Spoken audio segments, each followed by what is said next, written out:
Can you hear me okay, Don?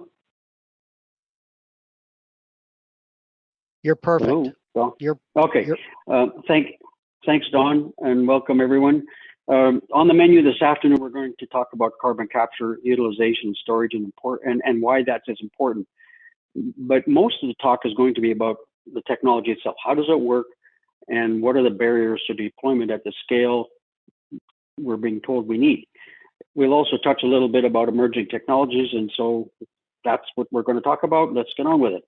So why are we talking about this? Well, the International Energy Agency and the Energy Information Agency, the Intergovernmental Panel on Climate Change, and an alphabet soup full of organizations around the world are telling us that we need to deploy carbon capture and storage at a massive scale as a component to dealing with our climate issues.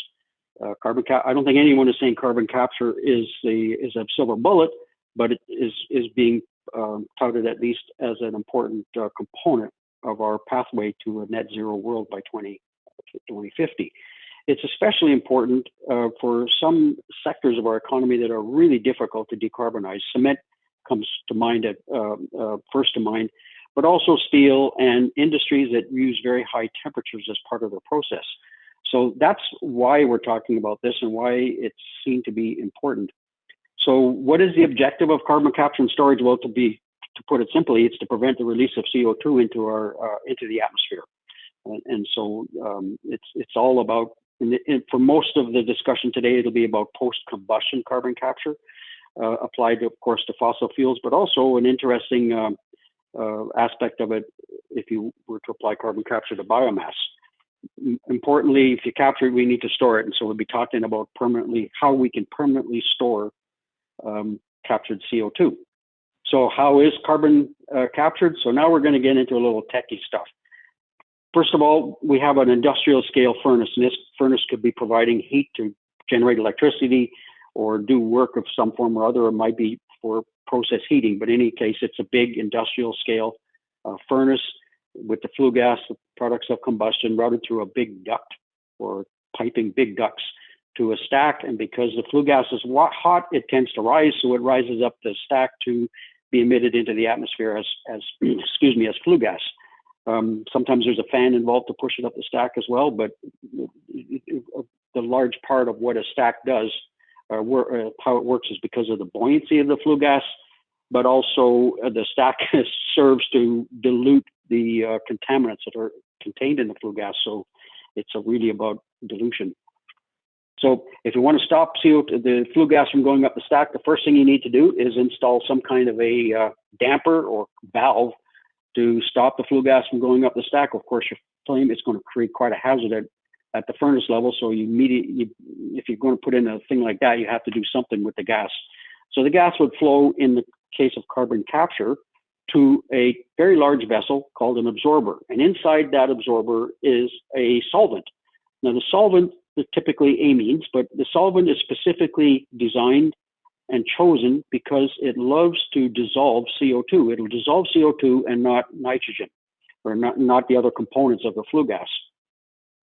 Now, when you dissolve a gas in a liquid, the solubility of the gas in the liquid is highest when the liquid is cold or cool, say ambient temperature. So this tower here, this absorber, operates more or less at ambient temperature. And of course, the flue gas, after the CO2 is removed, the flue gas is then routed, the balance of the flue gas less the CO2 is routed back to the stack. So now we have this rich solvent, this amine, that, like CO2, when it's cold, when the solvent is cold, is loaded up with CO2. Now what do you do with it? It goes to another vessel called the regenerator, where the CO2 is stripped out of the solvent, and the lean solvent is then returned to the absorber. The captured CO2 is essentially pure, coming out of the top of the regenerator, and it's now going to be routed to through a pipeline or whatever to storage. So what I'm showing you on the screen, it's a cartoon, it's a conceptual. This is a proven technology. You will hear critics and others say, oh, we can't depend on this unproven technology. Actually, this technology is proven. It's been around for decades. not only capturing CO2, but other variants of this technology used to capture CO2 or hydrogen sulfide and other gases. So if you might ask then, if it's proven and well known and safe, why isn't it being deployed at scale, at a large scale, at a scale that would be meaningful in terms of our climate change needs? And so the answer to understanding why it is not being deployed at scale, at the kind of scale we need, is best answered by understanding flue gas. If you understand flue gas, then like, what is the stuff coming out the stack? And of course, what you see in the cartoon, the picture here is water vapor. We see water, we don't see CO2. And so how does this explain why we don't see carbon capture? It is being deployed in industry, but not at the scale that means anything for CO2, for climate change. And the reason for that is, now this is a complicated equation here, and it's going to be on the quiz. So because it's key to understanding why we are not yet deploying carbon capture processes for helping to decarbonize our economy. We have a fossil fuel and we burn it in air. Air is mainly nitrogen and oxygen, and the result of this reaction is a whole lot of heat. Heat that's used for heating or for doing work for us. Unfortunately, accompanying the heat is some CO2, some water, and again, nitrogen. So what is the composition of flue gas, and what does that mean to the as a barrier? Well, flue gas is there's a bit of water, depending on how much hydrogen is in the fuel, and there's some CO2. This is a kind of, I like simple rounded numbers. For natural gas, the number is more like 7% and more than 10% water, because there's so much hydrogen in natural gas. If the fuel is coal, then you get maybe 15% CO2 and a lot less water. But going through for a free ride and taking up all kinds of space is this nitrogen. And that 80% nitrogen is part of the barrier to carbon capture. And it's because of this nitrogen's dominance, the equipment for carbon capture, the absorber and the regenerator that I mentioned, is massive. It's expensive to build and takes a lot of energy to operate. So now with our understanding of flue gas, let's go back to our cartoon. This is where we left off. You notice that the stack, it doesn't say flue gas anymore. No process is perfect. And typically 90 to 95% of the CO2 captured or emitted by the furnace is captured. That means that even though you have carbon capture, you're still going to be emitting some CO2. In my cartoon example here, I'm saying 7%. It could be 5% or a little more. Most of what's going out is nitrogen plus other air contaminants, combustion products, air pollutants. And so if we're going to, because of all this nitrogen, we're going to, the pressure of the flue gas in a combustion process is pretty close to atmospheric. In fact, it could be even slightly negative. So you're going to need a blower, and it's going to be a big machine, lots of horsepower to move the CO2 and all less nitrogen over to the absorber, because the absorber is liquid and you have to somehow get the hot flue gas to go up this tower, and that's what the blower does. But wait, we said it's hot. This is flue gas. It's 200 or 300 degrees C. So you're going to need a very large cooler to cool it down, and perhaps other pretreatment if say it was a coal-fired power plant. And so we have this equipment in place. We have now the cool flue gas, which no longer has the buoyancy. Now there might be some heat integration to warm up this flue gas, but in any case, you're going to need a blower to force the balance of the flue gas up the stack. We're talking about a liquid absorber or fluid solvent. We're going to need a large pump because there's a lot of liquid, because there's a lot of flue gas, and it's going to carry the CO2 with it to the regenerator. Now, we've cooled the gas, we've dissolved the CO2 into the solvent, but we said the solubility of CO2 in the solvent goes down as the temperature goes up, so we need to add some heat. This is normally done with low pressure steam, but in any case is a lot of heat required. I'll get into the numbers in a minute. So we've put in this great big steam coil or whatever inside the regenerator tower. We now need to pump the hot solvent back over to the absorber, but again, it's hot, so we need to cool it, more big equipment, and now that we've got the captured CO2, what are you going to do with it? It's more or less atmospheric pressure. If you were going to sequester it, the pressures required are about 2,200 pounds per square inch. So it's very, very energy intense compressor to take the CO2. This blue thing on the screen is a cooler, because when you compress a gas, it gets very hot. You have to cool it. And in this case, the pressure is high enough. And I'll talk a little later about why the pressure has to be so high. But the cooler results in the CO2 turning into something resembling a liquid. It's called supercritical CO2, but just for purposes of this discussion, just think of it as liquid CO2. And it's transported in by a pipeline or directly to the sequestration site.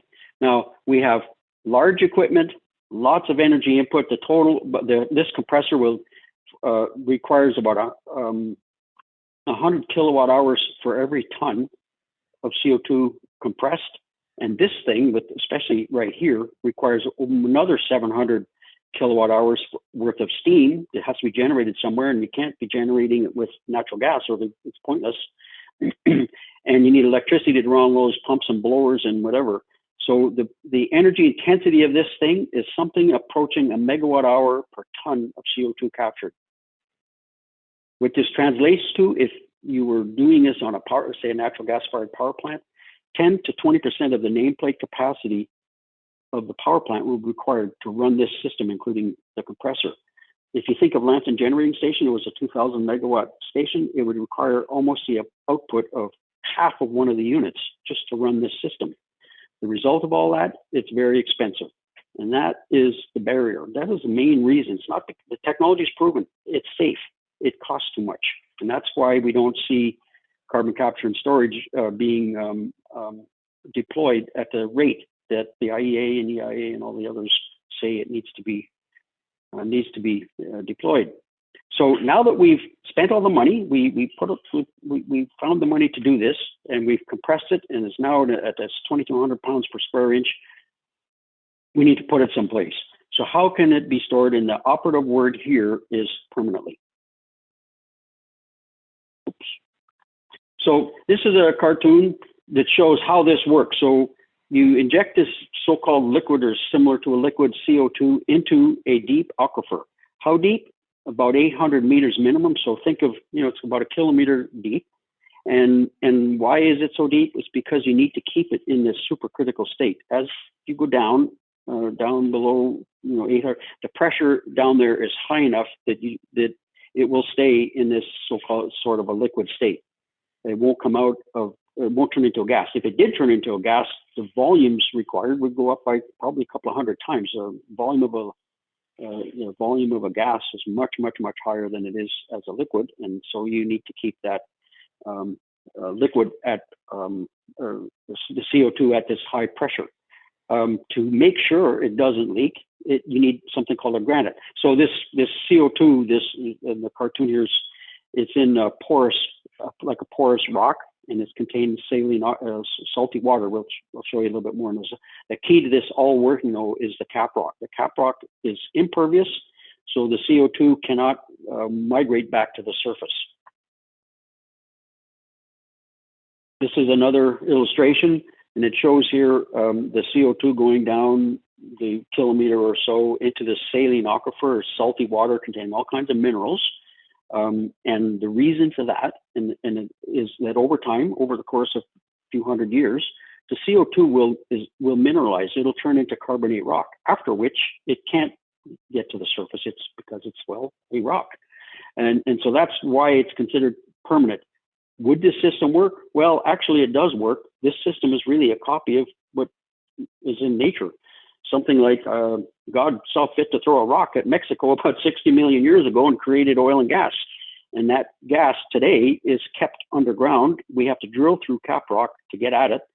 And the gas doesn't leak. And that is why this works, is because not because the concept is mimicking something that happens in nature, and we take advantage of its properties in our oil and gas sector.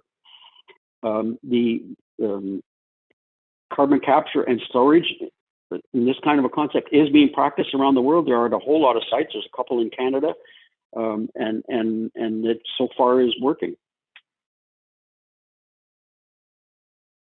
Oops.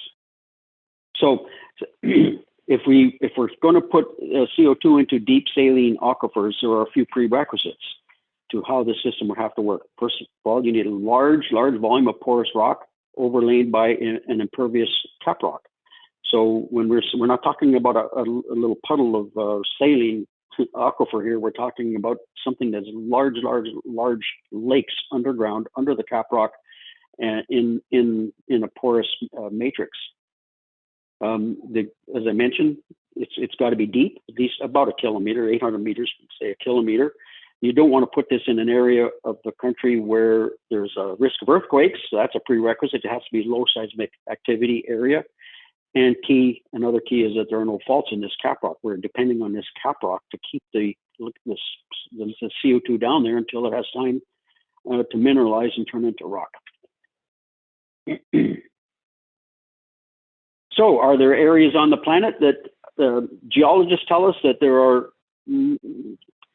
more than enough saline aquifers that meet the prerequisites for carbon capture and storage? The reason we're not seeing this deployed at scale is not because of a lack of saline aquifers. There are lots. And what I'm showing here as an example is saline aquifers right below our feet. If you're in Sarnia at the Bowman Centre, there is, it's called the Northern Zone, technical word, and that shows the Canadian side of the saline aquifer that meets the criteria, except for maybe one, is right below us, capable of storing close enough to 300 million tons of CO2. And then there's another one, the Canadian side of Lake Erie, which is capable of storing about 400 million. So between the two of them, there's something like 300 million tons of storage capacity that meets the criteria, almost meets the criteria for storing significantly meaningful amounts of CO2. These charts, by the way, this one and the cartoon before it was put together by Enercan. This was being looked at. These slides are about 20 years old, and they were being looked at for exactly this topic today, and we still haven't seen it being deployed at the scale that is required. And now, one of the prerequisites that I mentioned was that we don't want perforations or breaches in the cap rock. That is a bit of an issue. The following slide is a bit alarming. It was put together by the Ministry of Natural Resources, again, some 20 years ago. The red dots, these are dots, not paint. These dots represent wells, some 50,000 wells that have been drilled. I'm not too sure that it doesn't say whether they're all going through the cap rock or not, but they are part of the oil and gas sector in southwestern Ontario. So to be able to use the northern zone and southern zone aquifers, there would have to be some work done to ensure that these wells are properly capped. Again, that's within known technology. If you know where the well is, and there's a map of them, so I guess they know where they are, they could be make sure that they're properly sealed to make sure that the cap rock does what it is supposed to do. So that's carbon capture and storage and how it works. So assuming somehow or other we found all the money to capture the CO2 and are prepared and have validated the saline aquifer as a receptor for the material, what we find is, of course, is that the revenue from a carbon capture and storage project is zero. Actually, it's quite below zero. It costs about, using today's technology and depending on the fuel, about $50 to $100 a ton to capture CO2, maybe a little less as the technology is refined further, but that's the order of magnitude. So now, and so what that means is you have a free feedstock, less than free. People might pay you to take it. And so what could you do? How could you monetize and take advantage of this free feedstock? So that's where the term utilization comes from.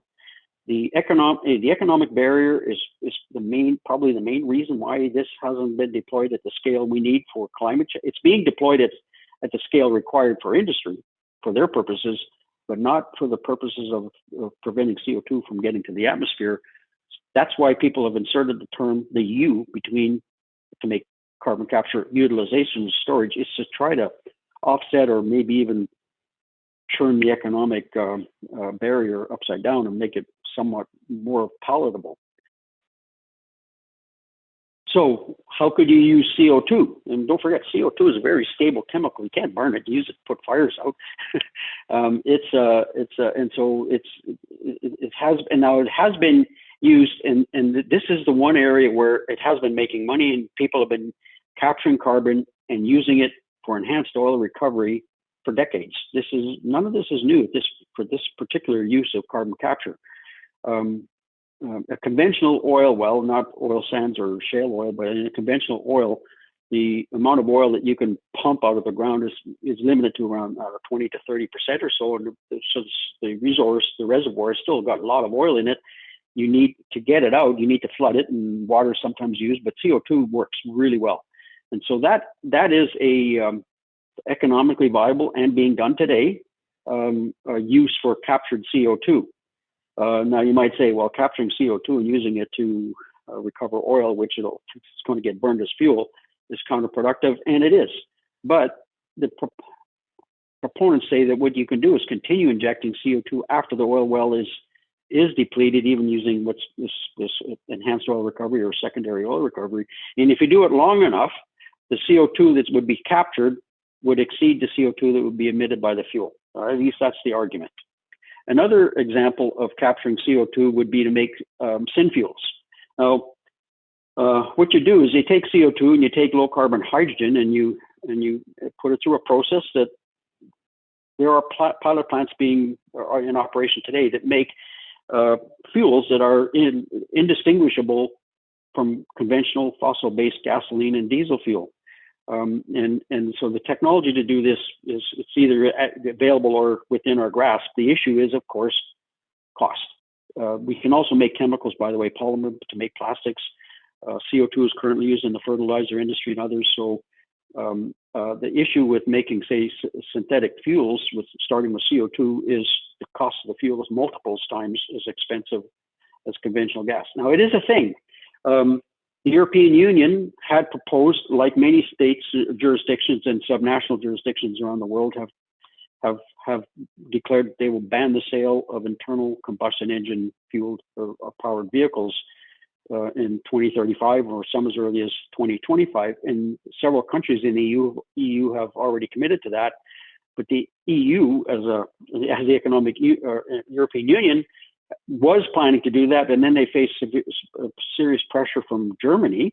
This is just in the last few weeks, who was being pressured by the German auto industry, and they convinced the EU to commit to allowing post-2035 the sale of internal combustion engines that use synthetic fuels made from CO2.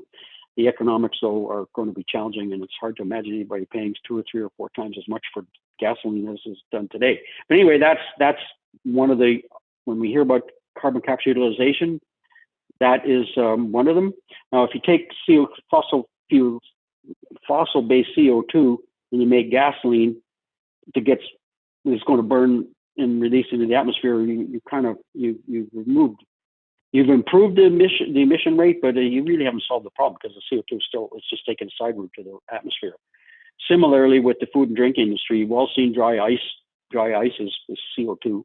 And if you make fossil CO2, captured CO2 into dry ice, it's still going in the atmosphere. Same as what happens when you you open your can of Coke. If it's cold, the CO2 will stay, but and if you warm it up, it'll go flat. In any case, the CO2 is headed for the atmosphere. So you really haven't solved the problem with that particular use of carbon capture. And, one that does, though, is mineralization, which is what happens in saline aquifers. Excuse me. You can use CO2 to make rock, so carbonate rock. I think there are companies now who inject CO2 into something more resembling conventional concrete to enhance the concrete's performance. And so that form of mineralization really does remove the CO2 from the atmosphere. The issue with all of these, except enhanced oil recovery, is that they're all expensive. We can do anything we want, but at the end of the day, it's going to cost. And the consumer either paying for it directly or paying indirectly through taxes isn't so receptive. So cost is the barrier. So, So I want to talk a little bit about emerging technology. That's, if you would like, it's what I've talked about so far is conventional carbon capture and storage and conventional carbon capture utilization and storage. There's a lot of work being done. If nitrogen is the volume of nitrogen in a conventional combustion process is part of the reason why carbon capture is so expensive. So what happens if you remove the nitrogen? And people have been working on that for a couple of decades as well. It's called, one of the forms is called oxyfiring, where you remove the oxygen, and so what happens is you burn the fuel in pure oxygen, and you end up with pure CO2. There is no nitrogen, and there's no NOx really, because there's nothing there except the fuel and the oxygen. The problem with that again is cost. It's very expensive to separate oxygen from the air. An air separation unit is very expensive. And all you've done is reduce the cost and energy associated with the absorber and the regenerator. You still have the compression costs. So, but there's an interesting sidebar on this.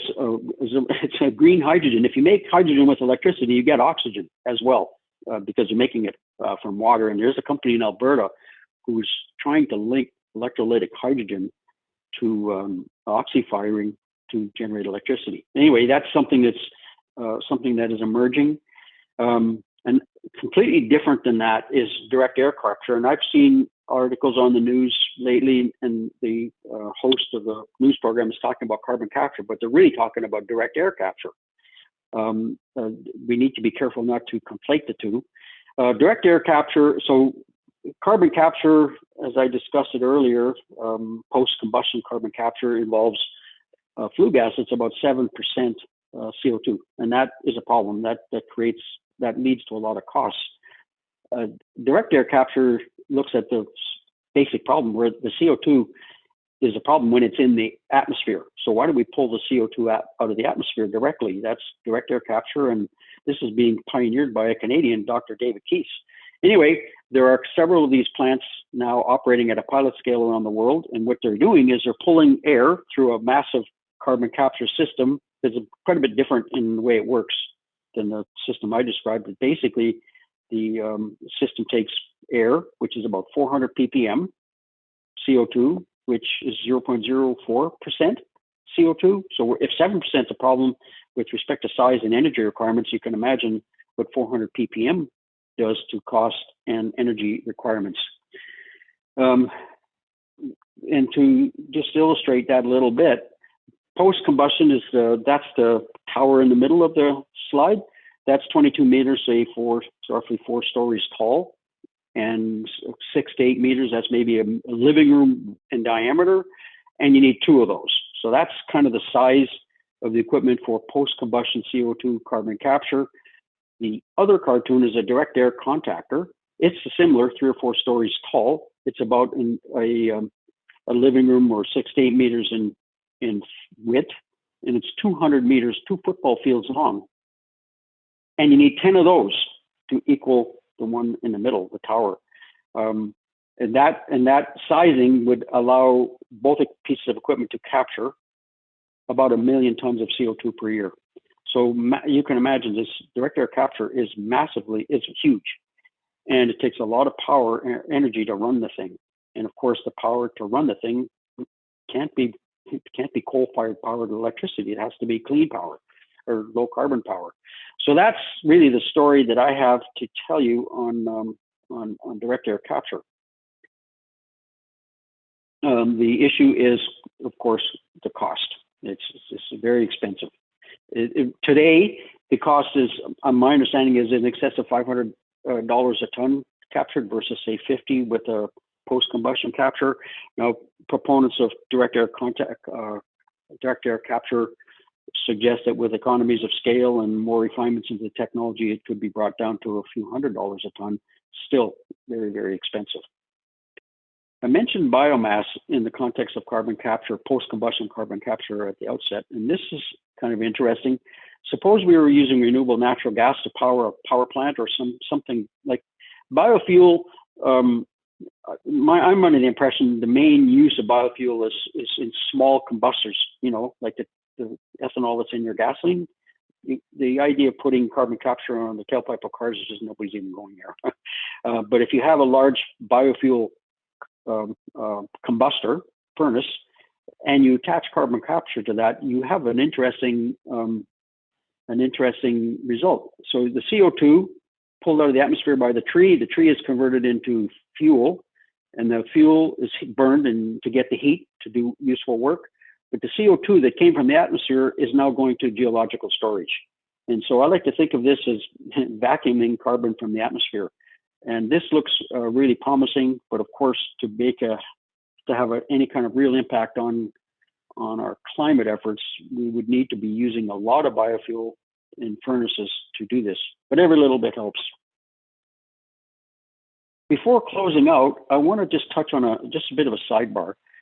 On occasion, people have approached me and they have conflated storage caverns as a host, or as a place to store CO2. That is really unlikely to work, partly because salt caverns are not usually deep enough. So what would happen is the captured CO2 injected into a salt cavern, at least in our region of the world, would revert to a gas because the depth isn't high enough to keep it in this liquid state or pseudo-liquid state. And to put this into perspective, if you're in Sarnia or if you drive by a refinery or heavy industry, you see lots and lots of furnace stacks.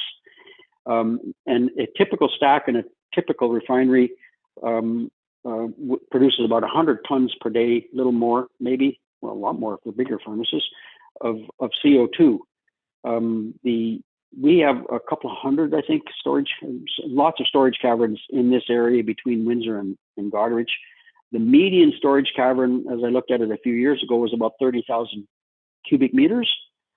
What that means is that a typical furnace that you see in a refinery would fill up a 30,000 cubic meter well in about 2 weeks.